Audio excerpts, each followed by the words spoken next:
Gue sampai waktu itu ditawarin main film apa segala. Terus mulai kayak lebih banyak photoshoot daripada manggung. Jadi kayak gue tuh ada di fase itu juga tuh waktu itu. Jadi gue menulis dengan perut kosong. Oh, intermittent fasting? Intermittent fasting.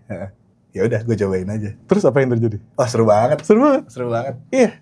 Gue bisa tap in ke dimensi-dimensi yang gue nggak pernah masuk sebelumnya. Oh, iya.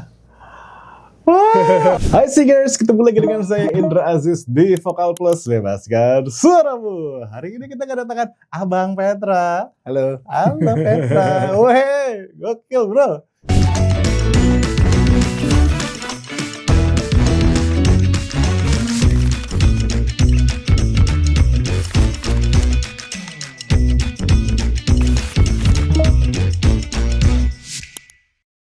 So good to see you here, Petra. Jauh-jauh dari Bali ke sini. Aku nyetir, Mas. Bohong. 2 hari. Enggak, bener. Iya, nyetir. Serius. Emang setahun sekali aku ada kayak liburan sekolah anakku kan. Oh. Jadi kita agak lama di Jakarta, terus mikir-mikir kalau nyewa mobil atau minjem mobil di sini agak repot ya. Jadi akhirnya kita bawa. Hah? Lo emang hobi? Emang doyan nyetir. Serius lo? Doyan nyetir. Berarti lo mesti main ini, apa namanya, Europe Truck Simulator. Gue gak pernah main, gue sering banget lihat. Lo mesti main. Oh seru ya? Iya, seru banget. Apalagi kalau lo seneng meditasi, Azek. Oke. Oh iya banget lagi. Lo suka meditasi gak? Gue tuh, menurut gue nyetir tuh meditatif. Itu dia, makanya. Oke, gue coba deh. Coba. Gue udah ngeliatin di Steam udah lama banget. Pengen banget. Pengen kan?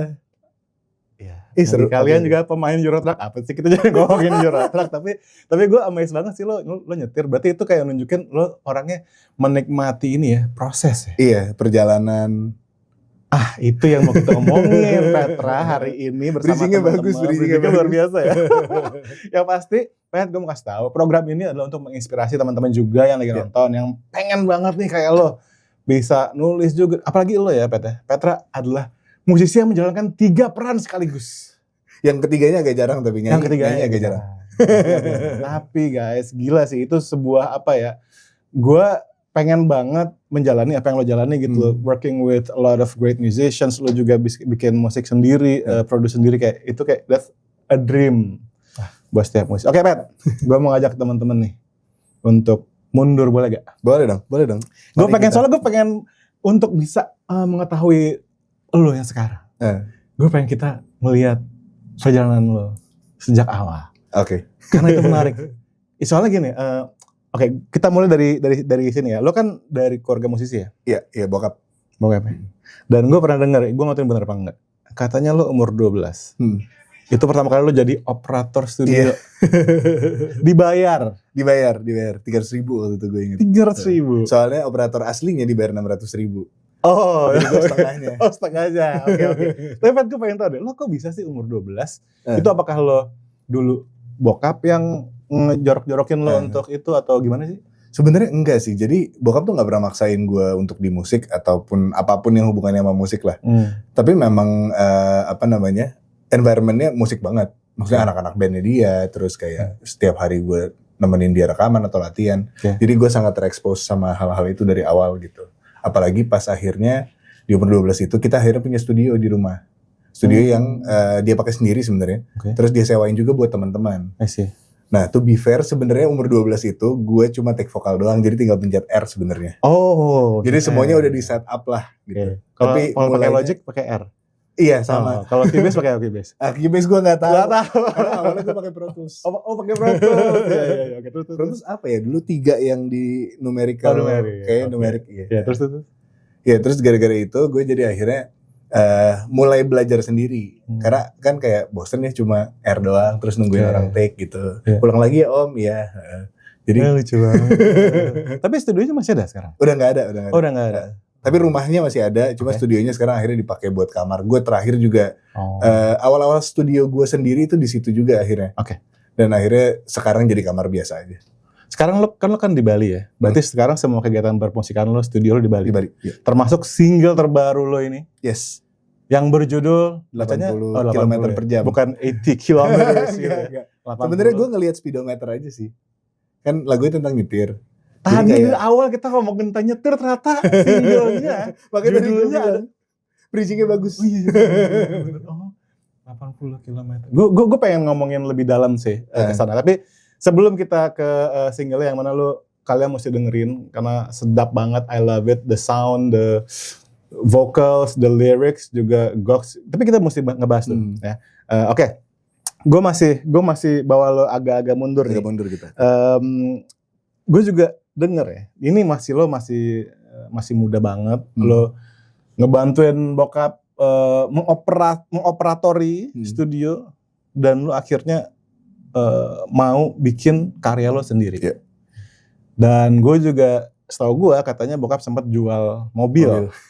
Iya, itu berita zaman tahun 2009. Tahun 2009. Iya. Tapi gimana sih maksud gue kenapa waktu itu sampai ada kejadian itu gitu?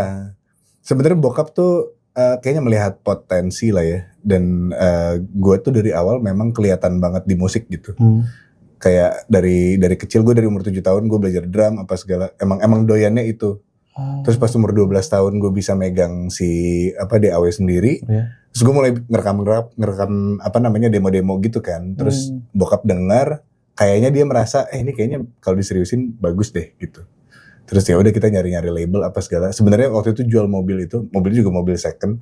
Kita jual buat mixing mastering sama kayak sewa studio untuk si album pertama itu. Waktu itu perjalanannya mulus atau kayak maksudnya lo langsung dapat label langsung? 3 tahun gue nggak dapet label. Karena mungkin masih early banget ya. Jadi gue selesai albumnya tuh sebenarnya umur 15. Gue bikinnya antara umur 13 sampai 15 gue bikin. Terus setelah bikin itu, kita nyari label tuh. Sampai akhirnya baru nemu pas gue umur 17, 2009. Itu baru nemu label. Jadi di tengah-tengah itu kan, karena gak ada label, kita harus ini sendiri kan. Harus dana sendiri kan. Sambil nyari-nyari, sambil jalan, sambil gue rapi-rapihin lagi juga albumnya. Dan itu memang kayak, ya sebenarnya album pertama tuh album belajar banget sih. Apa yang lo pelajarin? Wah banyak banget. Banyak banget. Kayak ternyata tidak sesimpel itu gitu, kayak berkarir di musik tidak sesimpel hanya bikin audio aja gitu. Di umur segitu itu yang lo sudah tahu ya. Seperti emang kayak apa sih, Pak? Maksud gue tidak sesimpel bikin lagu aja dan nyanyiin aja. Apa maksud lo di waktu itu gitu?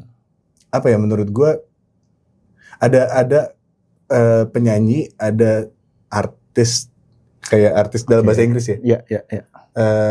Dan tidak semua penyanyi itu artis, dan tidak semua artis itu kadang bahkan bukan penyanyi yang gimana gitu. Tapi kayak itu 2 job desk yang sangat berbeda gitu. Kadang ya dua-duanya bareng. Cuma di saat lo menjadi seorang artis, lo bertanggung jawab terhadap the whole brand gitu. Gak cuma nyanyi hari ini gak boleh fals dan harus bagus. Dari waktu itu lo udah mikir gini? Iya dan tidak lah. Maksudnya udah mulai kayak, oh kerjaan gue tuh bukan cuma nyanyi sama gonjreng-gonjreng doang ya. Ternyata ada bagian dari itu ya ke media, menceritakan apa yang gue lagi bawa pesan apa, gitu-gitunya ternyata banyak. Milih baju.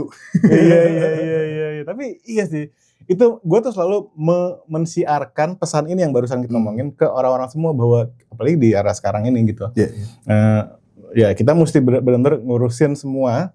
Mesti benar-benar ngerti, at least kayak tahu bahwa kita maunya apa sih, gitu kan? Kita maunya apa, kita mau mencitrakan diri kita tuh kayak apa, gitu. Oke, waktu itu kan lo berarti pertama kali tuh lo merilis, dan rame, lumayan Nah, tapi ada juga yang membuat gue penasaran. Di puncak, bisa dibilang waktu itu lo sedang on the top gitu kan, tapi lo memilih vakum gitu. Sebenarnya itu panjang sih mas. Nah. Itu kan kayak kok vakum itu gimana? Jadi 4 tahun karir gue cukup lama lah untuk sampai di karir yang bisa dibilang steady atau menghasilkan lah. Jadi 4 tahun pertama tuh lumayan back and forth gitu, nyari-nyari cara. Gue sampai waktu itu ditawarin main film apa segala. Terus mulai kayak lebih banyak photoshoot daripada manggung. Jadi kayak gue tuh ada di fase itu juga tuh waktu itu. Terus setelah itu tiba-tiba adalah satu momen lagu gue ada yang di zaman itu mungkin disebutnya bukan viral ya. Apa ya, disebutnya lagunya terkenal lah. Dan akhirnya lagu itu yang bikin gue manggung, Main waktu itu judulnya. Itu tahun 2015 dia akhirnya jadi ada di mana-mana. Gue sampai main Java Jazz. Kayak ini banget, ih gila bisa main di sini gitu. Ya udah akhirnya jadi ada manggung. Nah setelah itu gue selesai kontrak sama label. Terus gue merasa kayak musik gue yang dulu kekanak-kanakan. Gue pengen bikin sesuatu yang beda. Ya udah terjadilah, akhirnya gue bikin sesuatu yang beda, nggak kena. Itu 2 album nggak kena. 1 EP 1 album. Nggak kenanya apa? Nggak kena ke pendengar. Oke. Tapi kalau lo sendiri gue happy nggak? Gue suka. Waktu ngejalanin gue suka. Cuma sebenarnya sekarang kalau gue look back lagi, gue ngerti sih kayak ini Rebel albumnya Petra gitu. Jadi gue mengerti lah gue harus melewati fase itu. Cuma memang secara pendengar nggak kena. Tapi untungnya yang kena justru teman-teman musisi. Jadi banyak teman-teman gue yang tadinya mungkin udah nggak tahu gue ngapain, dengerin album itu terus kayak gue mau dong diproduksi sama lo. Salah satunya Aji. Nah gue pertama kali itu Kunto Aji, Mantra-Mantra. Gue ngerjain 2 lagu, Rehat sama Jakarta. Terus dari situ tuh mulai kayak jadi ada kerjaan produksi gitu. Iya. Itu yang membuat lo kayak memang kayaknya jalan lo nggak bisa jauh-jauh dari musik ya. Iya akhirnya kayak dibalikin lagi. Iya nggak sih? Padahal lo waktu itu merasa gini nggak sih, fotografi dan traveling? Iya banget. Ada masanya banget gue kayak. Malah kayak kenapa lo kayak menggeser sedikit dari jalur ke situ? Itu banyak hal sih sebenarnya, banyak faktor. Gue waktu itu lagi ada masalah keluarga juga. Terus gue secara karir lagi drop banget, secara finansial juga nggak baik gitu. Jadi bisa dibilang kayak titik lumayan nol lah ya. Dan di situ gue menemukan fotografi. Gue ketemu teman-teman di Bali yang mereka sebenarnya kayak grup fotografer wedding gitu. Sudah gue banyak ngobrol sama mereka. Terus kayak megang kamera seru juga ya. Abis itu dari situ jadi mulai video-videoan. Terus kayak dari situ dibalikin lagi ke musik, produce lagi. Emang ya bahwa perjalanan seorang artis itu tidak selalu lurus terus. Gak lurus sama sekali enggak mas. Iya bisa tiba-tiba anjir belok kemana. Iya. Terus, tapi ya maksud gue the fact that lo akhirnya terus ngerjain Mantra-Mantra waktu itu kayak emang udah universe membawa lo ke situ. Jalur situ gitu ya. Nah berarti kan waktu itu setelah lo dalam keadaan seperti itu ada lagu Nirmala, Pet. Iya. Nah, bisa cerita dikit gak? Itu si Nirmala ini kayak semacam apa? Sebuah transisi kah atau? Iya. Nirmala itu sebenarnya di momen itu yang tadi gue cerita, di momen bingung itu. Oh justru, Itu di momen bingung itu, gue lupa tahun berapa itu ya. Tapi di album Seperempat, salah satu album yang ya secara numbers nggak terlalu make it lah di pendengar gue gitu. Nah sebenarnya itu kumpulan lagu yang gue bikin dalam time span cukup lama sih. Jadi rasanya lebih kayak mixtape daripada album gitu. Karena beda-beda banget. Tapi itu justru yang menurut gue akhirnya buat teman-teman musisi yang denger jadi kayak etalase apa yang gue bisa bikin secara produksi. Ngerti gue. Tapi itu gue waktu itu nggak mikir gitu. Nggak mikir gitu. Cuma sekarang kalau gue lihat, sebeda-beda itu ya. Jadi akhirnya yang datang ke gue juga beda-beda. Iya. Gue kalau ngebayang sejak itu berarti kan lu ngerjain banyak lu memproduksi gitu. Banyak dari Kunto Aji, Tulus, banyak deh gitu. Sehingga berarti kayak contohnya nih ya, kalau gitu gue bisa bilang si single lo yang terbaru ini itu kayak, karena gue kebayang setiap kali lo kolaborasi, setiap kali lo produce orang, itu pasti juga membantu ngebentuk siapa lo sekarang gak sih? Iya, pasti sih. Iya gak sih? Pasti. Coba gue memang rasanya gue agak lebih berani explore di lagu gue sendiri. Karena gue merasa kalau artis lain gitu, gue tuh wakil presiden. Tunggu gimana? Tunggu. Kalau gue ngerjain orang, iya. Kalau gue ngerjain Kunto Aji gitu. Oh lo wakil presiden. Dia presidennya. Tapi kalau ini lagu lo sendiri, jadi gue bisa lebih lebih explore. Ya, cuma konsekuensinya juga sering gue tanggung sendiri gitu. Kayak waktu itu bikin album Seperempat yang ada Nirmala. Itu kan super eksperimental buat gue ya. Iya. Jadi akhirnya konsekuensinya ya kadang nggak kena ke orang, kadang kayak tapi ada juga yang berhasil gitu. Tapi album Seperempat itu penting nggak buat perjalanan musik lo? Banget ya. Bisa dibilang itu semacam perpindahan lo dari Petra dulu ke Petra sekarang nggak sih? Gue malah ngerasanya kayak kalau kita buka keran kan suka ada air yang masih agak kotor tuh. Iya. Kalau udah lama nggak buka keran, terus kerannya dibuka lagi. Nah, gue ngerasa itu ngebuka keran gue. Jadi itu yang mulai. Keran yang biru lagi, yang mencar gitu. Yang airnya agak terlalu kencang. Oke. Wow. Ini keren banget ya. Album seperempat ya. Oke. Ini juga ada album lo juga yang menurut gue cukup unik ya. Semenjak internet. Yes. Semenjak internet itu kan lo rilis 1 lagu setiap bulan waktu itu. Iya. Nggak lagi ya, Ti? Nggak, iya. Oh, kenapa? Capek. Gimana emang coba? Tapi untungnya waktu itu nggak untung sih, pas banget pandemi. Jadi sebenarnya kita juga mau kerja apa juga bingung kan di zaman itu, agak susah lah nyari kerjaan di musik gitu. Untungnya ada album ini. Jadi album ini tuh kita rilis 3 lagu sebelum pandemi. Terus pas mau rilis lagu keempat tiba-tiba kayak oke, lockdown, terus kita kayak hah? Gimana turnya, gimana jalan, akhirnya nggak jalan. Benar. Terus kita masih ada plan ngerilis satu-satu kan per bulan.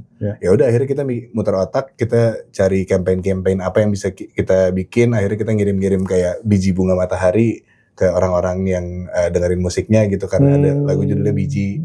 Ada juga waktu itu kita ngirim martabak kerjasama sama Martabak Bos, karena ada satu lagu judulnya Martabat Manis. Jadi gue kayak ya udah bikin lucu-lucuan aja gitu. Tapi enggak lagi sih, capek banget. 12 campaign terpisah. 12 campaign terpisah di masa pandemi. Iya.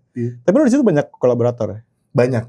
Di situ gue kayaknya salah satu yang bikin gue jadi kayak sekarang juga sih. Kayak tadinya tuh gue susah banget kerja sama orang. Masa? Karena kepala gue tuh kayak spesifik gitu. Gue pengennya gini.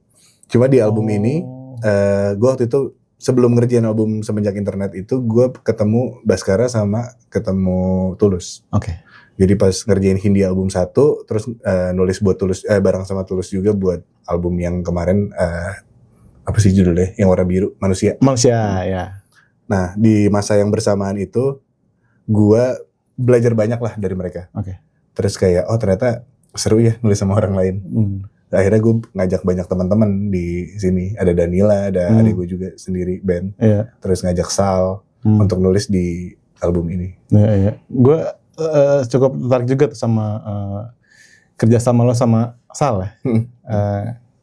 Katanya cukup deep waktu itu ininya. Lumayan. Kolaborasi. Orangnya emang gitu, Mas. Oh, emang gitu. Emang rada aneh. Gitu Sal katanya. Tapi aneh yang bagus ya. Iya, aneh yang bagus ya. Gimana? Gue pengen tahu dikit deh ceritanya waktu itu. Si Canggih berarti ya? Canggih. Jadi Canggih itu sebenarnya dia yang mulai lagunya. Dia yang mulai. Terus kita tetanggaan kan, seberang-seberangan. Oh gitu. Beneran seberang rumah. Serius? Ada masanya kita seberang-seberangan tinggalnya. Jadi waktu pandemi temen gue dia doang. Karena kan nggak boleh kemana-mana kan. Sedangkan kita udah terisolasi di satu tempat itu, di komplek itu. Jadi ya udah kita mah ketemu aja. Kayak masker gak gitu? Awal-awal iya. Awal-awal iya. Kayak berapa bulan pertama. Cuma lama-lama kayak kita kan nggak kemana-mana juga. Udahlah. Oke. Ada sama Danila juga ya. Sama Pamungkas gak sih? Pamungkas ada juga. Manusia Kasur judulnya. Gila, itu berarti kayaknya tempat di mana lo intens banget berkolaborasi. Iya banget. Tadi lo bilang lo susah kerja sama orang, lo kayak gue maunya gini, lo maunya gini. Gue kebayang sih orang yang istilahnya bisa nyetir sama orang, apa disetirin sama orang. Iya. Tapi gak sih lo kayak, gue tahu banget Mas perasaan. Gitu gak sih? Tapi akhirnya lo sekarang lebih bisa terbuka ya kerja sama orang. Kalau kita masih di analogi nyetir ya, menurut gue kalau bikin lagu adalah nyetir, kita nggak selalu tahu tujuannya kemana. Jadi kita berangkat tuh, ya udah berangkat aja. Nggak tahu kan ujungnya kemana. Jadi akhirnya itu juga kayak menenangkan gue, kayak nggak apa-apa lagi lo nulis sama orang lain, kan lo nggak tahu juga mau kemana. Gitu, keren banget itu. Jadi lo bisa dong kayak datang ke studio, lu have no idea gue ngapain hari ini. Sering banget Mas. Sering banget, hampir setiap hari kayak gue gitu. Terus apa yang lo lakukan pertama? Nah gue tuh sebenarnya jauh sebelum itu ya.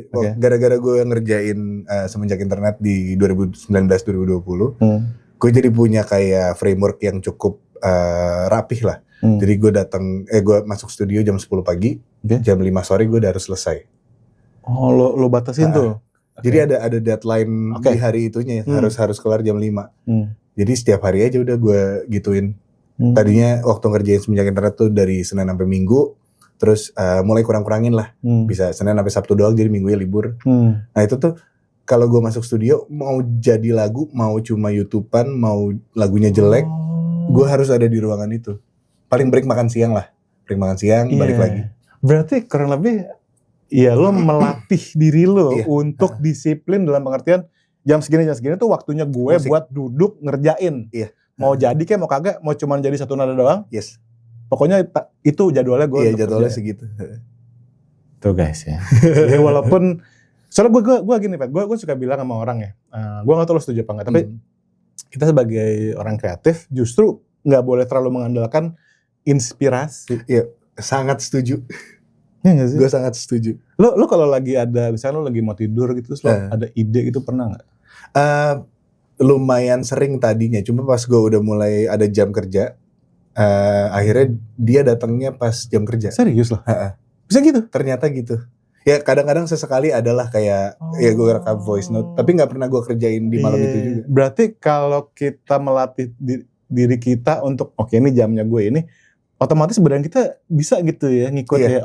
Gue tahu nih gue duduk di kursi ini, di meja gue, langsung badan kita langsung ngikut. Iya kayak jadi kebiasaan sih. Jadi kebiasaan. Oke, kita balik dulu ke 80 km per jam. Di sini apa yang lo mencoba untuk sampaikan nih, Ted? 80 km ini lagu pertama yang gue tulis buat album. Jadi si album ini judulnya Senang Oke Sedih Nggak Apa-apa. Terus gue dapet judul album duluan dari semua lagunya. Jadi judul album udah ada working title lah. Jadi waktu gue ngerjain di kepala gue tuh judulnya itu gitu si albumnya. Huruf kecil semua ya? Huruf kecil semua. Itu penting. Oke, pakai OK, terus sedih GPP. Siap, oke. Terus udahlah, gue berangkat, terus gue mulai nulis. Itu setahun setelah rilis si Semenjak Internet. Oh, setahun setelah. Gue dapet sih 80 km per jam. Tadinya judulnya Lingkar Luar. Karena ada lirik 80 di lingkar luar. Udah gue berangkat, liriknya pertama yang gue dapet cuma itu doang. Tapi gue dapet musiknya semua. Jadi gue dapat kayak isiannya gini, temponya segini, terus rasa lagunya tuh gue dapat dari awal. Jadi kayak bikin beat sebenarnya. Gue dapat beatnya dulu, terus gue dapat yang 80 di lingkar luar. Itu gue dapat tuh. Cuma nggak tahu mau bahas apa. Lama banget. Tapi 80-nya tuh angka apa? 80 tuh speed di mobil. Gue mikirnya kayak lagi gini, terus ada tulisan pas si garis speedometernya di 80. Terus gue stay di situ ya 80. Itu cruising tuh ya? Cruising, iya. Oh jadi 80-nya dari situ. Akhirnya lo menemukan lo mau ngomong apa gimana kan? Oh itu agak lama sih. Oh ya? Jadi lagunya gak selesai sehari gitu. Tipe yang gue di hari itu dapat apa, terus demonya tuh ada 5 apa. Oh iya? Jadi setiap demonya nambah, baru nambah lirik. Demonya nambah lirik lagi. Terus ada demo yang terakhir tuh liriknya kayak banyak banget yang berubah. Oh iya? Dari intention awal. Jadi lagu ini panjang sih prosesnya. Sampai lo memutuskan untuk rilis 4 tahun. Berarti folder di komputer ada berapa folder? Banyak banget. Final 00, final LLL gitu. Kalau gue zaman itu gue pakai 1.1, 1.2 ini sampai 5. Wow, 80 kilo. Ini liriknya belum ada di Spotify ya? Kayaknya nggak ada deh. Ya, tapi intinya, gue ada ini sih, ada video lirik di YouTube. Mungkin video lirik cek. Wah, coba dong. Kita lihat dulu dong. Ini ya? Iya. Terus ini juga kayak cuma kamera iPhone doang gitu. Oh iya. Lo ngedit sendiri? Ya sebenarnya cuma looping video gitu, terus ada liriknya gitu. Oh, tahu liriknya, oke. Kalau secara sound, approach lo gimana untuk lagu ini? Maksud gue dengan segala macam yang udah lo lewatin dengan berbagai macam orang juga. Iya. Gue berangkatnya tuh karena dapat lirik 80 di lingkar luar. Gue pengen ini jadi lagu nyetir. Jadi secara sound gue pengen kayak apa ya yang rasanya tuh kayak enak gitu kalau lo lagi gitu. Secara lo emang demen nyetir juga. Iya. Jadi gue dapet si beat drumnya dulu kayak ya gue dapet itu tuh. Dari situ baru ngisi. Awalnya soundnya elektronik banget. Kayak cuma drum machine gitu.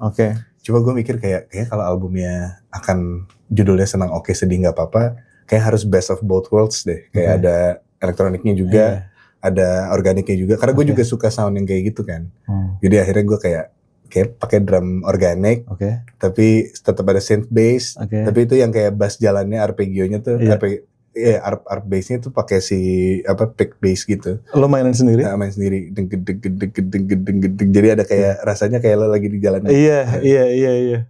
Dan secara lo seneng nyetir, lo tahu banget apa yang nggak sih, apa yang dibuat cruising tuh segini. Untuk liriknya sendiri gimana, Pat? Lirik akhirnya jalan aja. Ngalir aja gitu. Kayak akhirnya gue dapet lirik jendela turun, tangan keluar, udara baru buatku sadar ku tak perlu kendali sepenuhnya gitu. Kayak jendela turun, gue ngebayangin nyetir aja gitu. Kayak ngapain sih lo kalau nyetir kalau lagi lagi enak gitu, terus buka jendela dikit, terus tangan agak digini-gini. Kayaknya enak gitu. Oke, lagu ini, nah itu ada sesuatu yang menarik perhatian gue.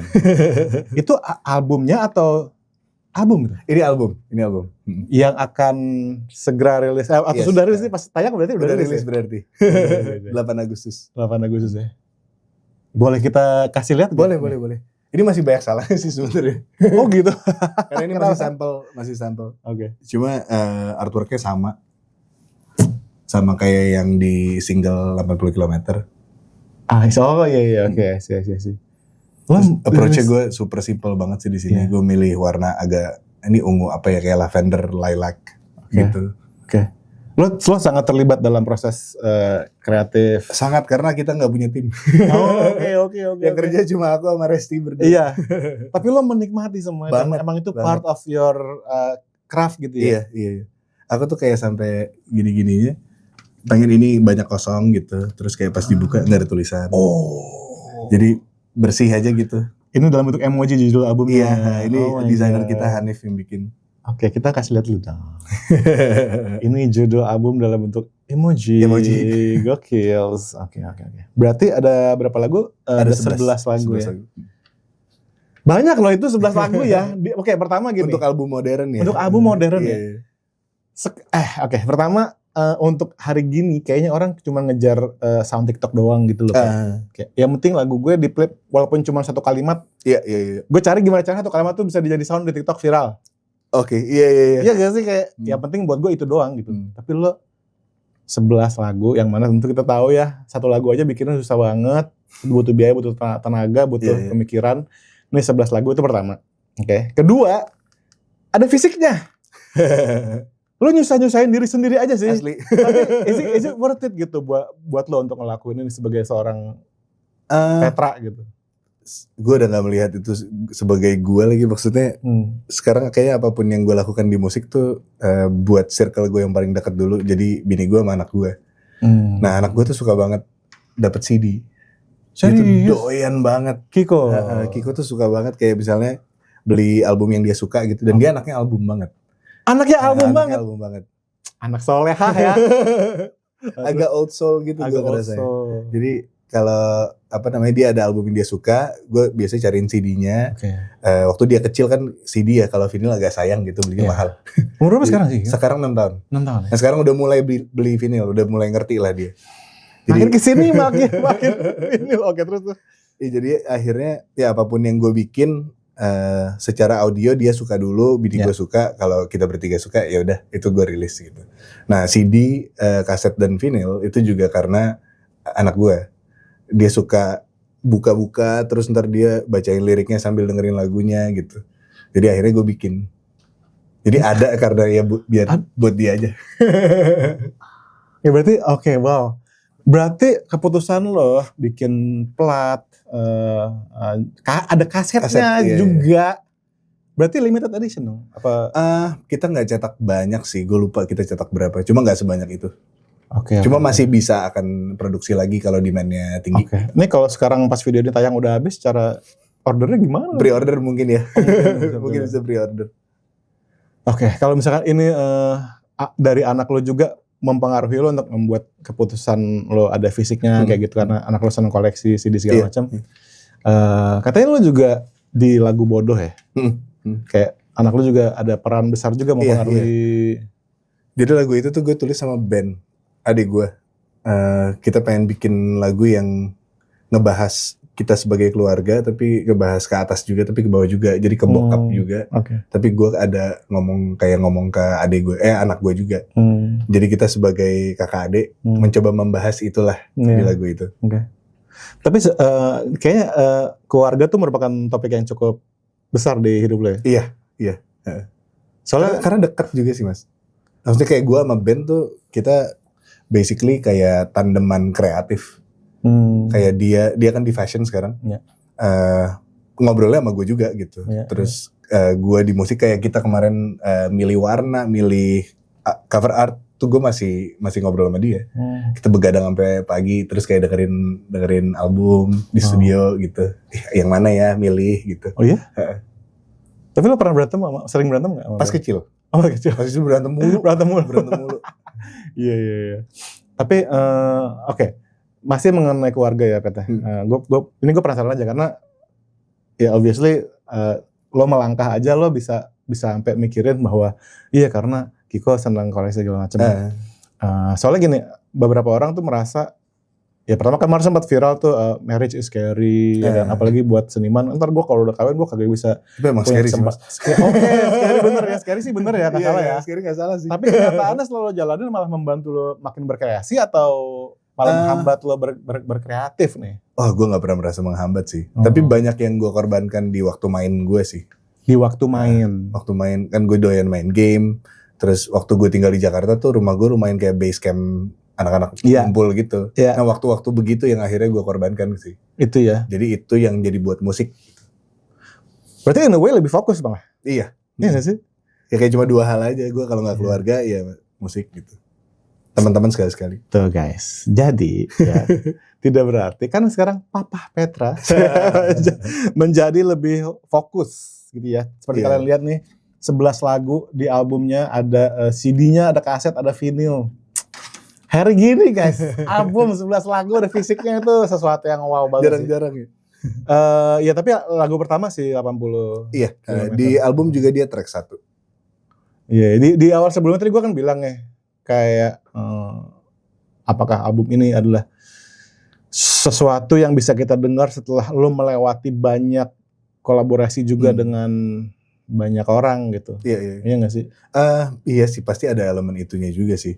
Cuma mungkin bahkan album ini gue bisa bilang kayak kumpulan dari perjalanan gue aja. Kumpulan dari perjalanan, bukan sesuatu yang definitif atau kayak abis lo dengerin album ini lo akan dapet apa gitu. Kayak bukan tipe album yang gitu, tapi album buat dinikmatin aja sambil agak santai dengerin liriknya gitu. Tapi di sini lo adalah presidennya. Iya. Artinya lo yang menentukan ini. Semuanya ya, kayak warnanya mau apa, rasanya seperti apa, flow-nya gimana. Nah itu kan, lo kan pasti gini, lo dari umur 12 lo udah megang operator DAW gitu, lo udah mulai nulis lagu, lo rilis lagu-lagu lo sejak umur belasan gitu. Sehingga lo pasti punya your own idea, kayak gua tuh soundnya gini. Iya. Iya gak sih? Di beberapa hal iya, cuma gue tuh lumayan, karena album-album yang gue suka tuh kayak nggak pernah sama gitu, bunyinya. Jadi gue memang, jadi zaman dulu tuh gue cara gue mendengarkan musik adalah download torrent. Iya, zaman itu ya. Zaman kita semua ya. Habis itu gue bayar semua mas. Bayar. Habis itu gue beli-beliin satu-satu. Beli semua ya. Jadi zaman itu gue download 10-20 album dalam sehari. Terus gue screening mana yang gue suka, itu masuk library, masuk iPod zaman dulu. Nah yang masuk ke iPod tuh semua lagu album-album yang gue suka. Ya udah, jadi setiap hari gitu 20 album. Tapi lo bisa secara sadar gak kayak, nih gue lagi kerja sama misalkan Nadine sama Kunto Aji gitu. Kayak gimana lo kayak memisahkan warna lo sama, karena mereka tuh orang-orang yang juga punya karakter juga gitu. Iya. Sebenarnya justru lebih enak kerja sama orang yang actually into the music juga sih. Kan ada beberapa penyanyi yang memang kayak ya musik terserah gue lah. Kayak gue mau bikin kayak apa aja, mereka happy gitu. Happy aja. Nah ada beberapa kayak Aji gitu, dia sangat into the music kan. Dia main gitar juga, dia bisa main keyboard dikit-dikit gitu. Jadi kayak justru gue malah memberikan ruang lebih buat mereka explore. Kayak maunya kemana nih, arahnya mau kemana. Jadi banyak ngobrolnya, justru kita kayak bikin jazz custom gitu. Bahannya mau apa, lo sukanya tangannya yang drop atau Bener-bener yang ngobrol, pokoknya lo mendahulukan itu ya. Iya. Jadi prosesnya tuh bukan lo setirin atau lo disetir, tapi kita benar kolaborasi iya, kolaborasi banget. Siapa sih di antara teman-teman kita yang udah lo produce juga, yang lo ngerasa anjir nih paling alot gitu kerjainnya, inget gak lo? Gue nggak pernah merasa alot itu kayak alot sih, karena biasanya kalau alot gue juga ngerasa alot gitu loh mas. Oke. Kayak emang gue juga belum dapet. Jadi bukan kayak salahnya dia gitu. Gue melihatnya kayak kalau ini belum dapet, berarti gue juga kayak masih apa lagi ya, apa yang belum dikulik gitu. Iya. Iya. Tapi lo ada kayak pernah nggak sih gara-gara ini tertunda gitu proyeknya? Sampai lo akhirnya kita break dulu sama-sama gitu. Gue mencoba berteman baik dengan deadline sih. Dan hampir selalu deadline itu yang bikin akhirnya proyeknya selesai. Itulah ya. Kedisiplinan ya. Dari jam sekian sampai jam sekian di studio untuk kerjain. Iya. Terus lo juga merespek deadline. Iya, banget. Tapi kalau bisa diundur sih diundur, Mas. Iya. Kira mau masakan juga ya? Pokoknya sampai udah di ujung banget. Iya. Masih bisa undur lagi enggak 2 hari? Masih bisa, oke. Nah, itu yang juga menurut gue penting banget ya sebagai kita orang yang independen, artinya kita enggak di setir dalam tanda kutip gitu oleh perusahaan besar gitu. Tapi di sisi lain kan akhirnya lo susahnya jadi lo mesti ngatur diri lo sendiri, lo mesti nentuin deadline sendiri. Itu yang susah banget mas, makanya album gue 5 tahun. Nah itu, untuk album ini nih, apa tuh judulnya sorry? Senang oke, sedih nggak apa-apa ya. Itu lo gimana menentukan kayak hal-hal yang sifatnya bukan kreatif tapi lebih ke manajemen atau lebih ke bisnis lah gitu. Kayak gue mau marketingnya gini. Gue mau lo bikin keputusan kayak gue mau tanggal sekian gitu. Itu gimana sih Pat prosesnya? Gue mau ngasih tahu aja teman-teman biar mereka tahu bahwa prosesnya. Iya semua itu mesti kita pikirin sebagai musisi gitu. Iya. Sebenarnya album ini udah diundur 2 kali. Oh iya. Awalnya tuh gue announce gue akan rilis tahun berapa ya? Lupa ya. 2023. Awal 2023 gue announce di Instagram dengan judul lagu yang gue coret-coret gitu, jadi orang nggak bisa lihat, cuma ada tulisan 12 track waktu itu. Oh iya, tadi lu bilang ada satu yang gue take out. Jadi sebenarnya niatnya pengennya 2023. Jadi kalau gue mundur dikit lagi, gue nulis mungkin 85% albumnya itu gue tulis dalam sebulan. Jadi kita nabung setahun supaya gue bisa nggak ngambil kerjaan sebulan. Wow. Jadi di Januari waktu itu akhirnya gue nulis buat album ini. Terus gue tambahin lagi biar agak lebih challenging, gue intermittent. Jadi gue menulis dengan perut kosong. Oh, intermittent fasting? Intermittent fasting. Jadi gue intermittent fasting selama sebulan, terus gue nulis. Emang kenapa? Pengen tahu aja rasanya. Jadi waktu itu gue sempet nonton ada videonya Saint Vincent, artis dari gue lupa dia Amerika kayaknya. Nah dia tuh cewek main gitar keren banget lah. Terus gue pengen dia sempat ngomong dia tuh nggak minum, nggak ngerokok, nggak makan kalau lagi bikin album. Terus gue kayak menarik ya. Karena kan gue udah sering nyoba-nyoba, maksudnya gue sering banget nulis lagu gitu mas, kayak hampir tiap hari nulis lagu. Semua cara lah udah gue coba, cuma yang ini nggak pernah. Jadi akhirnya kan album sendiri eksperimen kan. Betul. Ya udah gue cobain aja. Terus apa yang terjadi? Wah seru banget. Seru banget. Iya. Gue bisa tap in ke dimensi-dimensi yang gue nggak pernah masuk sebelumnya. Oke. Soalnya gini, gue tuh termasuk orang yang sempat mendakwahkan intermittent fasting. Ke penyanyi justru. Oh buat ini. Tahu gak kenapa? Karena salah satunya ya si asam lambung. Jadi ada salah satu musuh terbesar penyanyi itu adalah asam lambung naik. Iya. Itu ngebantu. Kedua, gitu. Iya. Kedua, gue bilang sama penyanyi, justru kalau lo sebelum konser, sebelum manggung, gue prefer nggak makan malah. Biar lo emang lebih enak sih. Ternyata lo bahkan merasakan lebih gokil lagi efeknya ketika lo ngerasain. Seberapa lama lo intermittent? Maksudnya gue jamnya deh, jam lo nggak makan gitu. Itu gue pokoknya baru makan jam 6 sore. Jadi gue nggak makan dari 6 sampai 9 tuh window makan gue. 9-10 lah, 3-4 jam window makannya. Tapi ini juga menunjukkan sekali lagi ya, ada keyword yang terus berulang dalam percakapan gue dengan Petra ini adalah disiplin dia itu. Orang-orang yang bisa intermittent fasting tuh disiplinnya berarti serius gitu Lumayan. kan. Lu punya jam kerja, lu punya jam makan yang lo jaga gitu. Sementara kalau kita mikirnya, wah rockstar ya kan, di dunia musik, di dunia kreatif pasti ugal-ugalan, ternyata enggak ya. Iya. Tapi makin banyak yang enggak sih mas, makin banyak yang kayak pada sehat-sehat banget. Pada sehat banget ya iya. justru ya. Jangan lo padel juga. Iya dong. Iya dong. Itu baru masuk, gue tuh gak pernah olahraga tadinya. Oh gitu. Terus baru-baru ini gara-gara bokap gue main kan, bokap gue tinggal di Bali juga kan. Oke. Terus kita tinggal jauh, sebenarnya gue sejam ke tempat dia main. Oke. Cuma kalau dia telepon, oke jam segini mainnya, gue turun mas. Motoran, mobilan gue turun ke bawah sejam, nyetir buat main doang 2 jam, terus balik lagi pulang. Emang Fet, menurut lo apa serunya sih main padel? Kalau gue spesifik karena kita di keluarga tuh main pingpong di rumah dulu. Oh. Dan adik si Ben hampir jadi atlet pingpong waktu itu. Kayak hampir serius banget lah, hampir serius banget. Terus jadi emang latihannya di rumah. Gue tuh kayak buat dia latihan lah. Gue paling parah pokoknya dari di antara gue, bokap sama Ben tuh gue paling parah. Setiap olahragaan gue paling parah.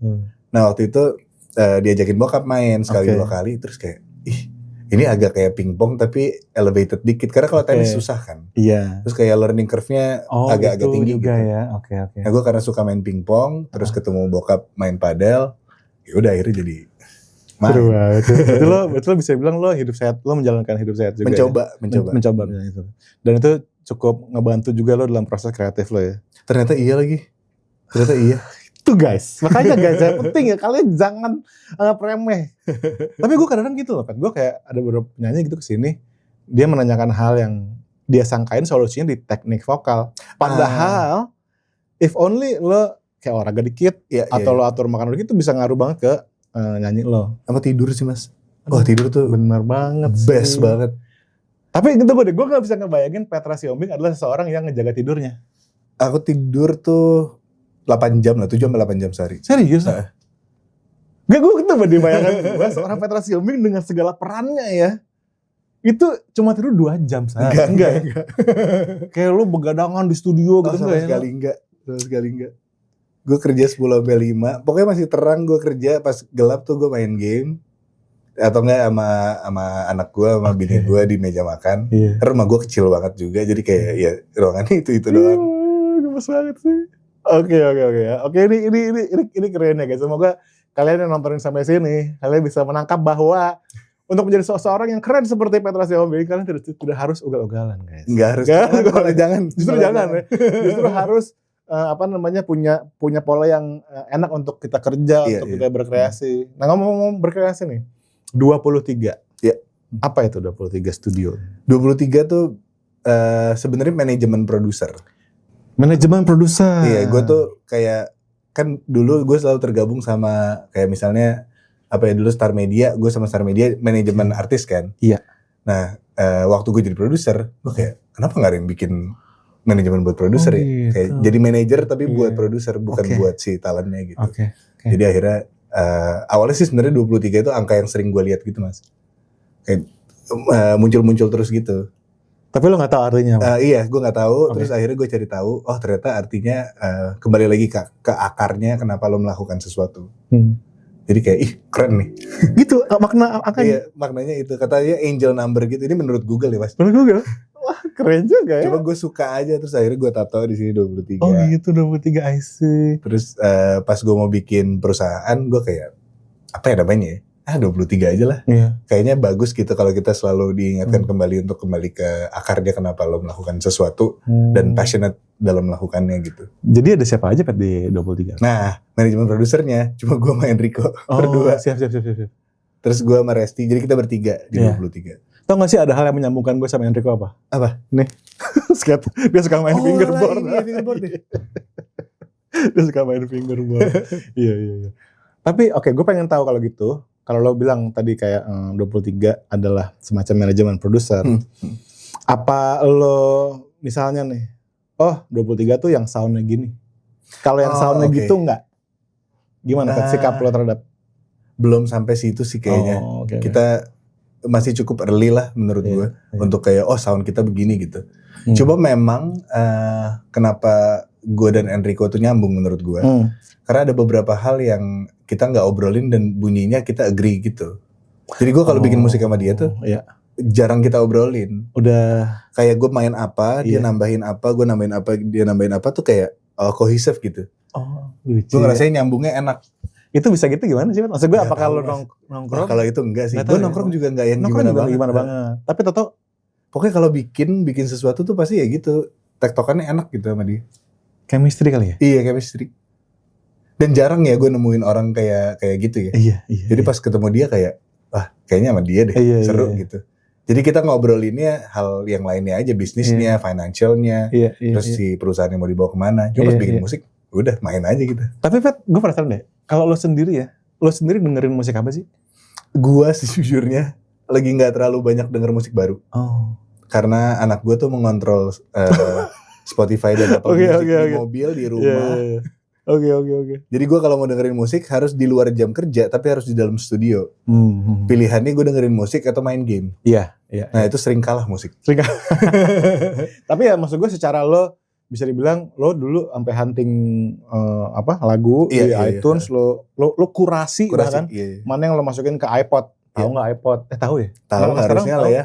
Iya, Kalau pendengar gue harusnya tahu. tahu lah ya iPod. Pendengar lo harus tahu ya. Tapi itu kan merupakan suatu berarti lo benar-benar buat lo tuh mendengarkan musik tuh bukan sekedar selewatnya atau background aja. Gue bisa kebayang gitu. Tapi gue kalau mau dengerin musik, gue duduk, gue pasang di speaker yang proper gitu ya. Dan gue dengerin gitu nggak sih? Iya banget. Nah dulu tuh gue sebenarnya bahkan itu yang bikin kuping gue sebenarnya sekarang agak rusak. Gue tuh 7.000 ke atas gue nggak bisa denger full lah, harus kencang banget baru gue bisa denger. Jadi kayak cymbal, hi-hat yang agak tinggi, biasanya gue kasih bini gue dengerin. Nih, cymbalnya kegedean nggak, hi-hatnya kegedean nggak. Tapi lo masih mixing sendiri? Enggak. Itu kenapa gue nggak berani mixing sendiri. Oke. Berarti ada satu hal lagi yang Petra nggak bisa. Mixing? Bukan. Punya company sound horek. Oh nggak bisa. Soalnya nggak kedengeran atasnya. Gila, tapi sound horek itu emang lagi gila banget sih. Kenceng banget ya? Iya. dB berapa? 130. Oh kenceng banget sih. Gak bisa, gue harus pakai ini sih. Gue konser juga karena udah jarang juga sih datang. Tapi gue selalu bawa kayak kalau nggak AirPods. Tapi gue matiin si ininya, matiin noise cancellingnya gue matiin. Jadi agak ngurangin aja dikit gitu. Oh gitu. Iya. Tapi itu ya tapi gue nggak bayangin sih lo sebagai seorang produser juga, penulis lagu juga, pengen juga yang pasti detail sound tuh penting banget buat lo kayak. Mungkin snare seberapa high tuh lo pikirin banget gitu buat lagu. Banget. Buat lagu 80 lo pengen snare gimana gitu. Lo mau audisi suara snare berapa lama? Gue ganti snare kayak 3 kali. 3 kali ganti snare ya gue bisa karena suara akhirnya enak sih. Gue cocok banget sih. Yang tadi agak cuma tak gitu. Iya. Ini akhirnya gue memilih yang agak rendah, agak basah dikit. Tuh kan. Gue kebayang pasti milih snare doang lama banget tapi gue tuh paling lama drum sama bass. Justru. Bukan gitar. Bukan gitar cepet gue. Karena gitar tuh kayak kira-kira ya paling lamanya nyari melodi ya. Iya. Cuma dapet kayak ini yang punch bawah yang enak. Terus sama snare. Kayak ya drum sama bass lama banget gue. Lagu ini paling banyak berubah di drum sama bass.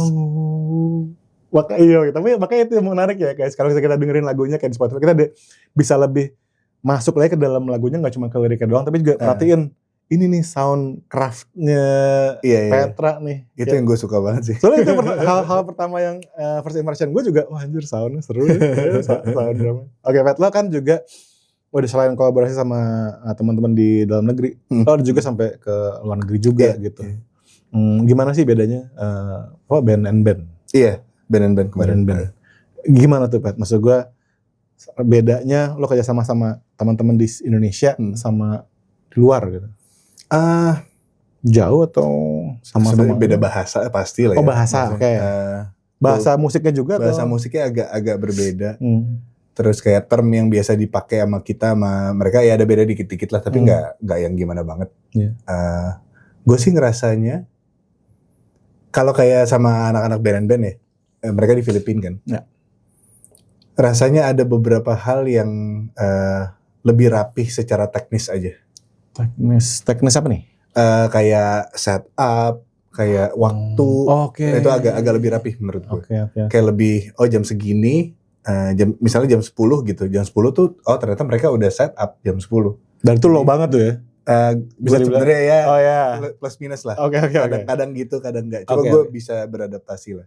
Jadi pas gue datang misalnya jam 10 gitu, iya semua alatnya udah bunyi. Udah bunyi. Di sini semua Aduh, udah. Itu enak banget udah, kerja iya, kayak gitu. Enak banget. Nah itu mungkin akhirnya jadi kayak hal-hal yang bisa gue bawa pulang lah. Maksudnya kalau misalnya gue ada klien datang jam 10, misalnya emang hari itu kita mau bikin demo gitu. Gue SM7B udah gue taro, udah rapi, ruangan udah wangi, terus yang ngeset mood lah. Benar-benar. Jadi orang datang kayak udah siap kerja gitu. Udah nggak terlalu, ya basa-basinya ngobrol-ngobrolnya di luar, sambil santai-santai. Jam 10 tank masuk dalam, kita udah kayak oke, mau bikin apa gitu. Menurut lo ya, posisi musik Indonesia di kancah ya Southeast Asia, iya. Nah, gimana sih kondisinya? Secara bunyi ya, kita seru banget sih menurut gue. Oh iya? Indonesia justru? Iya, Indonesia seru. Banyak Thailand juga yang gue suka, seru-seru.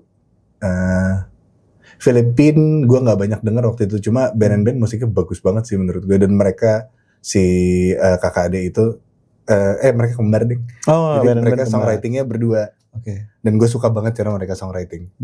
Jadi, dan menurut gue Indonesia tuh harusnya bisa lebih banyak main sih.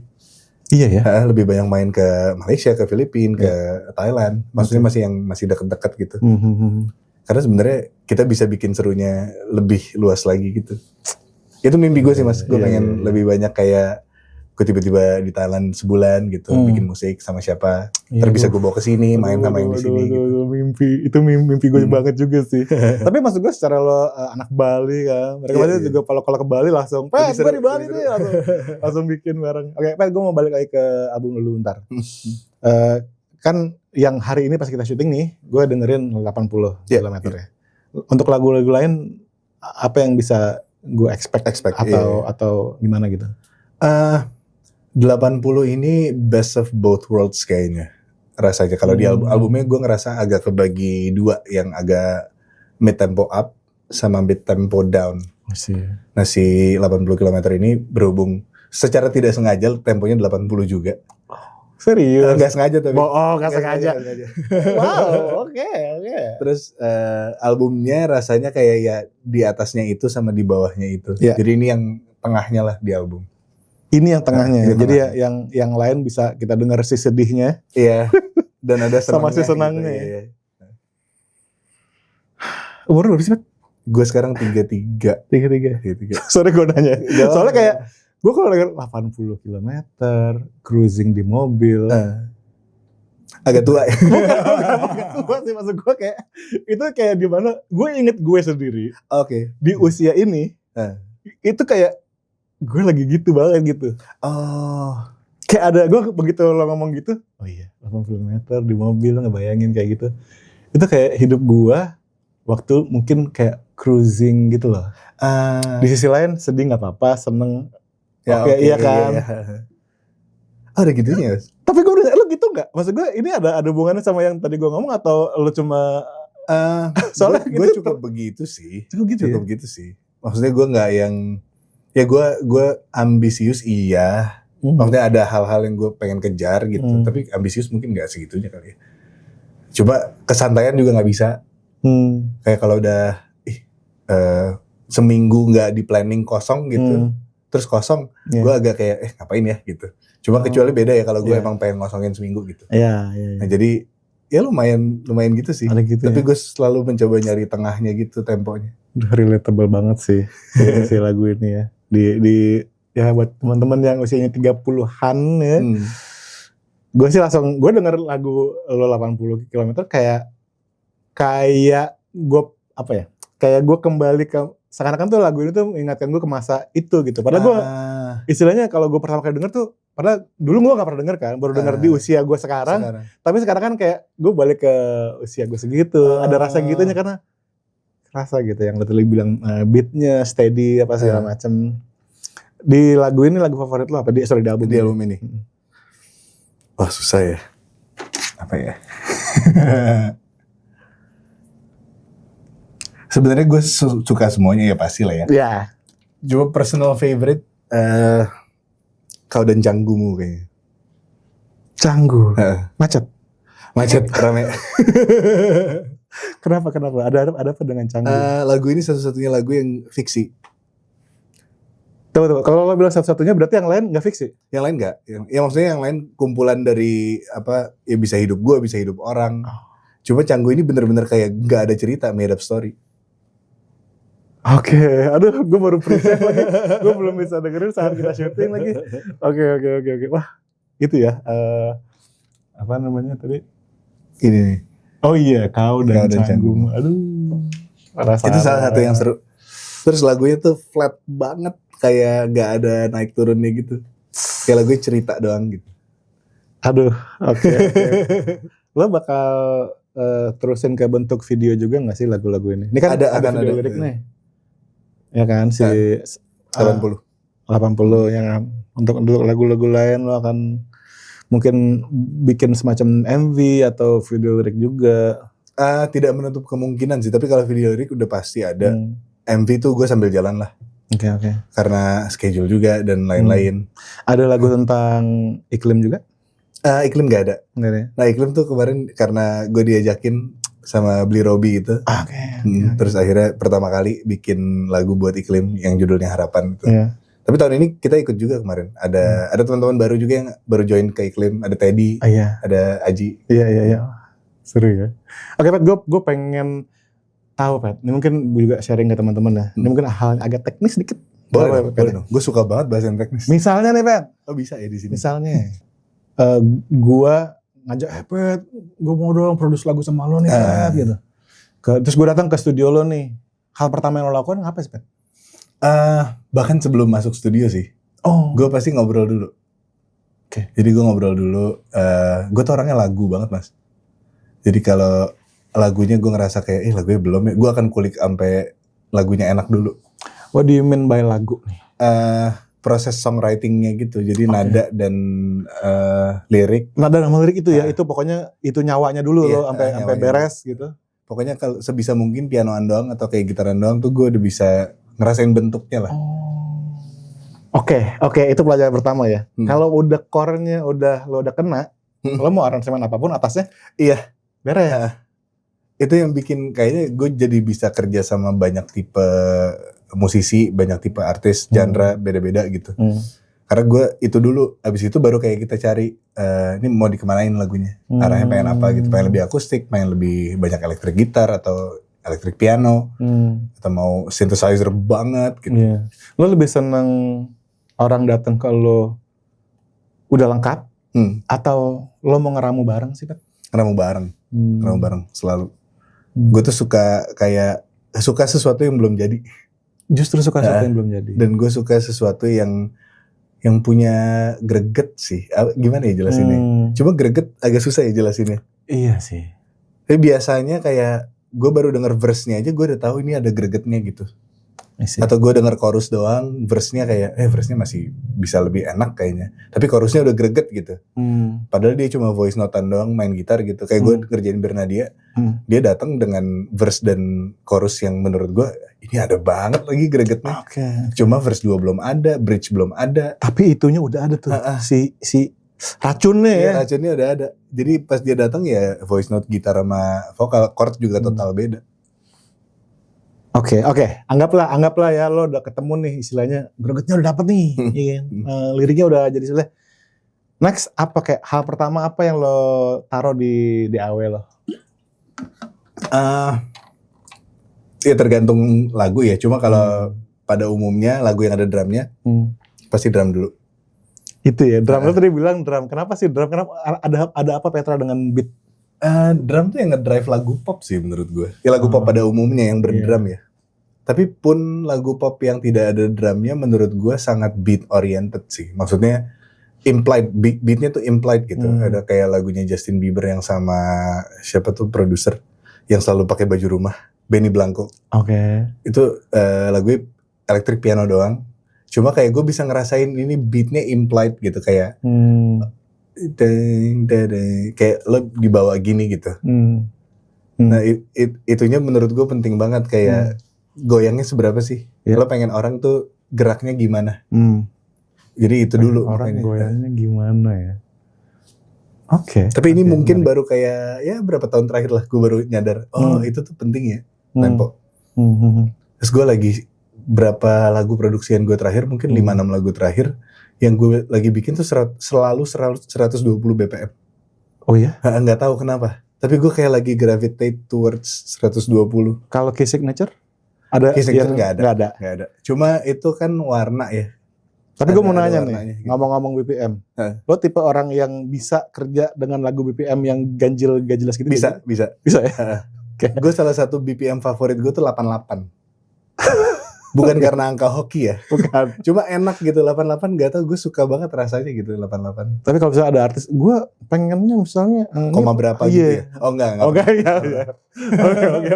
Oke. Kecuali harus banget, harus kayak dia spesifik. Nah kalau kayak gitu-gitu biasanya gue nggak ngelawan, Mas. Oh. Kayak gue pengennya 87,3 gitu. Oh ya udah, emang berarti dia di palanya ada sesuatu yang dia kejar kan? Gue pengen 87,3 terus tuningan pianonya 445 gitu. Gak apa-apa banget gue kalau kayak gitu. Gue justru kenapa? Lo pengen ada riset apa atau ada info apa yang lo tahu gitu. Justru mungkin gue yang bisa belajar kan. Oke, drum pertama lo layout. Terakhir banget apa? Gitar terakhir. Kok bisa? Karena gue paling fasih kan main gitar ya. Kayak paling natural gitu. Emang sound gitar juga gue paling nyari lah, paling ngulik. Jadi kalau misalnya itu gue taruh di awal, pasti rame banget. Oh, pasti banyak banget. Bijaksana ya. Ini keputusan yang orang kalau nggak pengalaman nggak mungkin. Ini sebuah kebijaksanaan level tinggi dari seorang produser ini. Iya bener-bener. Kalau untuk ya, karena ini adalah channel vokal, Red. Kalau pendekatan lo ke vokal gimana, Red? Wah, gue agak salah sih sebenarnya kalau ini ngomong di channel vokal. Gimana? Kenapa? Tapi gue tuh dibanding ini, tapi konteksnya rekaman ya. Iya. Gue dibanding pitch dan tempo, gue selalu memilih rasa. Sesuatu yang ada isinya gitu.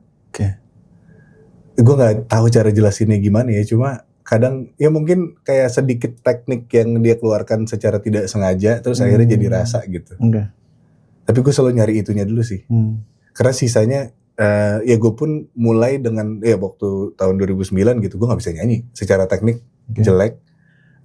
Bisa lah nyanyi nggak fales gitu. Cuma pas manggung kan ya udah pasti orang yang nggak pernah manggung tiba-tiba manggung, anak kecil biasa di studio gitu, tiba-tiba suruh manggung, wah kemana-mana, pitch kemana-mana. Tapi gue cukup yakin dengan apa yang gue rekam kalau di studio, dan gue tahu kayak cara benerinnya secara pitch dan timing lah. Nah cuma dari pengalaman gue dari 2009 ngedit vokal, nggak pernah bisa ngedit rasa. Mau pitchnya udah bener, timingnya udah bener, cuma kalau nggak ada isinya. Betul. Itu yang lo akhirnya itu yang gue cari, dan kesinambungannya sama musik yang udah dibikin sih. Itu berlaku buat lo sendiri dan buat artis yang juga kerja sama lo. Iya, buat semua orang sih, buat semua yang gue kerjain. Lo prefer ngedirect sendiri atau lo ngajak vokal director sih? Dua-duanya gue oke. Biasanya kalau yang ngedirect selain lo, maksud gue kalau misalnya lo kerja sama misalkan sama siapa deh gitu. Iya. Gue kayaknya gue pengen ngajak siapa misalnya Kamga gitu misalnya. Gue tuh paling sering kerja sama Kamga, sama Barsena. Barsena beberapa kali. Terus Gamal lumayan sering. Terus banyak sih sebenarnya. Gue sama Teddy. Gue tuh nggak terlalu milih banget. Maksudnya gue banyak kenal orang, dan mungkin karena gue dari lama banget di industri musik dari kecil gitu, jadi gue banyak kenal selewat orang-orang gitu. Dan akhirnya gue kira-kira tau lah karakternya mereka gimana gitu. Jadi pas ngajak kerja sama juga gue udah kayak, lagu yang kayak gini kayaknya Barsena asik ya, lagu kayak gini kayaknya Kamga asik gitu. Ada nggak dari penyanyi-penyanyi yang pernah kerja bareng lo gitu, yang lo kayak pastek anjir nih gitu? Gak dapet gitu ya? Justru dapat banget. Justru dapat banget. Ada banget. Yang lo keinget sampai sekarang gitu pas Afgan. Afgan. Ini gue kebetulan lagi ngerjain albumnya dia. Bagus banget mas, gila. Ngeselin ya? Ngeselin banget ya dia ya. Gue tuh kayak ini orang curang sih. Curang banget. Tulus juga curang. Curang banget. Kayak ada kompresornya gitu di sini. Iya ya, kayak begitu buka mulut Udah gitu, udah bener, jadi gitu. Gue tuh kayak selalu karena gue ya engineering kan, maksudnya bikin Iya. preset plugin apa segala kalau buat vocal chain gitu. Iya. Pas ke mereka tuh kayak ini mic belum gue apa-apain loh. Kenapa bisa gini Udah ya? gini, gila ya. Mereka menurut gue penyanyi yang bagus itu penyanyi yang mendengarkan suaranya sendiri segitunya. Jadi bukan bagaimana dia ngeluarinnya, tapi dia dengerin suaranya sendiri. Dia kayak bisa, kalau suara gue segini tuh enak nyampainya gitu. Oke, ngerti. Makanya kayak kan sering ada yang bilang kalau ya apapun ya lebih baik mendengarkan kan daripada ngomong gitu kayak. Siapa Jimi Hendrix pernah bilang apa wisdom speaks speaks but wisdom listens atau apa gitu. Intinya mendengar tuh lebih baik gitu. Nah, menurut gue gitu sih. Penyanyi-penyanyi yang bagus tuh yang bisa mendengarkan suaranya segitunya sampai dia tahu bagusnya dia di mana, kekurangannya dia di mana, penerimaannya dia terhadap kekurangannya gitu. Keren banget. Bener guys. Ini secara saya sering ngasih tips vokal kalian, ini tipsnya ultimate banget sih. Bener-bener menjadi pendengar yang baik juga buat vokal kita sendiri ya. Karena kadang-kadang gini, Fet. Orang tuh punya kesulitan, mereka nggak mau terima suara mereka kayak apa gitu. Gue lama banget mas di situ. Loh, gue baru suka nyanyi itu pas bikin album Semenjak Internet. 2020 malah. Tadinya gue kayak gue nggak suka suara gue, selalu ada itunya lah. Coba pas bikin Semenjak Internet gue kayak enaknya nyanyi gitu. Oke. Enak ya nyanyi. ada satu lagu lo, Pet. Lo nge-treat vokal lo tuh kayak Chrisye. Oh, Denting. Iya, lagu Teh Meli. Nah, waktu itu gimana tuh ininya? Thought prosesnya tuh. Sebenarnya gue sering banget ngelakuin itu mas. Oh gitu. Jadi kayak di lagu gue yang di album Semenjak Internet gue juga pakai efek yang sama, persis sama. Cuma kayaknya karena lagu Teh Meli, bukan gue yang nulis. Terus nadanya tuh rada kayak sesuatu yang mungkin Chrisye mungkin bawakan gitu. Ngerti. Jadi pas itu bunyi, gue sampai telepon Enrico pas gue kelar bikin demo. Cok lu dengerin deh. Dia kayak, wih, kok gini bunyinya? Kayak mirip banget gitu. Iya. Terus gue kayak nggak tahu lagi nih, gue pakai efek yang sama sama yang gue pernah pakai gitu. Coba ternyata ya mungkin karena ya kekuatan lagunya ya. Lagunya bukan gue yang nulis juga, tapi pas gue coba menghidupi lagunya, jadinya gitu. Wah menarik ya. Emang setiap apa karya tuh punya cerita di baliknya yang sebenarnya menarik banget ya. Oke, Pet, gue mau nanya, Pet. Ini sebenarnya kita udah overtime, tapi gue masih banyak pengen nanya. Boleh, gak apa, Pet, ya? Nyantai kan, Pet, ya? Oke, Pet, gini, Pet.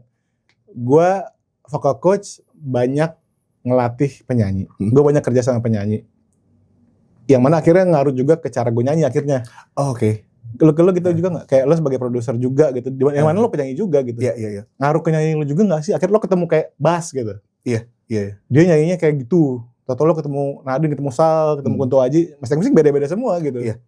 Ngaruh ke lo gak sih? Kalau ke nyanyi mungkin enggak, tapi songwriting iya banget. Ke songwritingnya iya banget. Gue selalu kayak akhirnya bisa nulis sama orang, menurut gue rasanya kayak baca buku. Kan kalau baca buku kita bisa tahu cara orang itu mikir kan. Nah kalau gue nulis sama orang tuh gue, dia mikirnya gitu ya. Nah biasanya yang gue ambil sedikit-sedikit tuh framework cara dia berpikir, bukan kayak stylenya ya. Stylenya mah gue apa yang gue suka aja. Framework gitu. cara dia berpikir. Kayak Bass tuh waktu album 1 dia bawa bawa ke gue itu judul lagu tanpa lagunya, jadi lagunya belum ada bunyinya. Okay. Dia bawa judul lagu, terus ya udah kita bikin, misalnya hari ini milih evaluasi gitu, ya udah kita bikin evaluasi, bikin musik, baru bikin nadanya, bikin lirik gitu. Itu kan framework ya, maksudnya hal-hal yang bisa semua orang coba sebenarnya. Nah gue akhirnya ngambil hal-hal kayak gitunya. Kalau framework lo nih dalam album ini? Ya puasa tadi sih. Intermittent fasting itu ya, itu pengaruh. Bener juga ya, gue jadi pengen nyoba juga mencoba untuk berkreasi dalam keadaan perut kosong, gimana pikiran lapar banget sih mas. Lapar banget. Iya, tapi juga mengingatkan, kalau gue lapar gue jadi mesti bekerja gitu ya. Iya. Soalnya gue bayangin gini, kayak binatang buas nih. Pas dia lapar kan dia paling fokus. Iya, paling fokus. Bener gak sih, Pet? Fokusnya enak banget mas. Iya. Gue merasakan banget fokusnya tuh kayak, gue bener-bener harus ngelakuin itu. Dan waktu itu gue nambahin satu challenge lagi. Jadi semua lagunya harus enak di gitar dulu. Jadi semua demonya gue rekam proper gitu. Itu gitar syarat akustik. untuk per lagunya tuh. Ya? Per lagunya. Tapi ada yang akhirnya gitar doang gak? Ada banyak. Ada akhirnya. tiga. Oke. Oke, Pet. Ini gue mesti menanyakan satu pertanyaan lagi. Oke. Dengan segala macam udah lo lewatin hingga tentu rilisnya album terbaru lo ini. Dengerin albumnya sudah ada dan juga video liriknya juga sudah ada pasti ya pas kita tayangin video ini. Gue pengen tahu nasihat apa yang akan Petra Sihombing Mas album ini akan sampaikan ke Petra Sihombing album pertama. Wah, album pertama ya. Jadi gue menasehati diri gue sendiri. Betul. Petra usia 33 menasehati Petra 17 tahun. 17 tahun. Kalau album ini bisa ngomong ke album gue yang pertama, self-titled itu, gue akan bilang, nggak apa-apa lakuin yang lo suka aja. Damn. Oke, gitu ya. Kesimpulan lo sekian puluh tahun bermusik, bekerja sama dengan orang banyak, itu yang akan lo sampaikan. Iya, itu lagi. Tapi pas banget sih Mas, jadi album ini tuh kayak, kan tema besarnya acceptance ya. Dan gue banyak, akhirnya baru bisa menerima bentuk gue yang dulu, Petra penyanyi cilik gitu, umur 17 tahun, baru gue bisa terima sekarang. Jadi gue berangkat bikin album ini dengan penerimaan itu dulu. Makanya bunyinya sebenarnya kayak album 1. Gitar akustik balik lagi, jadi prominent lagi gitu. Terus kayak banyak kata-kata yang gue jarang sebut di album-album semenjak internet sebelumnya gitu. Yang dari album 1 yang akhirnya kayak nggak apa-apa nih sebenarnya gue dengan gaya berbahasa kayak gitu. Banyak penerimaan lah di album ini. Damn, it's so deep man. Itulah ya kenapa orang tuh beda kalau orang tuh bikin musik buat cari hook buat TikTok doang sama bikin 11 lagu sama bikin fisiknya tuh beda pendekatannya ya. Aduh. Tapi semoga viral ya. Iya, semoga viral itu juga harus dong tetap dong kayak di masa kini ya. Kira-kira yang apa namanya kalau lo bikin konten nih dari 11 lagu ini yang bakal lo pakai terus soundnya lagu apa nih? Apa ya? Tapi 80 seru sih. 80 sih. Gue tuh happy banget. Iya, jadi waktu gue rilis kontennya kan gue nyetir kan. Gue bikin konten gue nyetir. Gue taruh di apa kayak holder HP gitu. Terus tiba-tiba jadi banyak orang yang kayak sambil nyetir. Sambil ada yang lagi motoran. Emang dari belakang pas gitu. banget emang. Iya seru bener. Lo masih suka sharing perjalanan producing lo di TikTok ya? Masih. TikTok udah jarang. Cuma gue lagi memulai sesuatu yang semoga gue punya waktunya untuk selalu jalanin. Gue bikin di YouTube sekarang. Jadi gitu. 25 menit kemarin video pertama. Lo ngebedah lagu 80 km. Wah, ini format baru nih. Gue belum nonton loh. Sip. Oke, gue abis ini gue bakal tontonin. Kalian juga mesti nonton. Apa itu lo membedahnya dari teknis banget kah atau banget teknis banget. Banjir, gue paling suka justru makin teknis mengerikan gitu gue malah makin suka ya. Itu lo take di rumah berarti? Di rumah. Di studio lo ya? Studio gue, tempat gue rekaman, tempat gue main. Wah, orang benar bisa melihat the backstage of Petra Sihombing. Oke, Pet, biasanya gue di akhir program gue suka minta tamu gue untuk kasih semangat nih buat teman-teman yang nonton, yang juga pengen nulis lagu juga, pengen rilis lagu juga gitu. Oke. Apa ya semangatnya? Jangan pernah berhenti melakukan sesuatu yang lo suka. Dan jangan pernah percaya sama orang yang bilang apa yang lo suka itu jelek. Itu dia. Keren banget, Pet. Itu nasihat buat gue juga sih. Gitu, Pet. Thank you banget ya, Pet. Sekali lagi, congrats. Gue pengen kasih lihat itunya dong ke kamera. Itunya Pet. Ini belum jadi. Oh belum jadi, ada kasetnya dah. Gila, kalian tahu gak ini apa? Kalau menurut YouTube ini gue usia yang tahu ini mungkin setengahnya dari pemirsa gue. Ini kaset ya guys ya. Ini ada kasetnya. Jadi kalau misalnya kalian kehabisan pas nonton video ini, coba aja cari di website lo gitu, mungkin kontak lo. Nanti gue akan taruh di Instagram semuanya. Gokil. Thank you banget Petra udah menyempatkan kesini men. Gila ya, gue tunggu terus ya semua karya-karya lo. Semoga bisa terus berkarya, doakan selalu. Yes. Oke. Kita tutup video ini dengan membebaskan suaramu sama-sama. Oke. 1, 2, 3. Bebaskan suaramu. Bye-bye.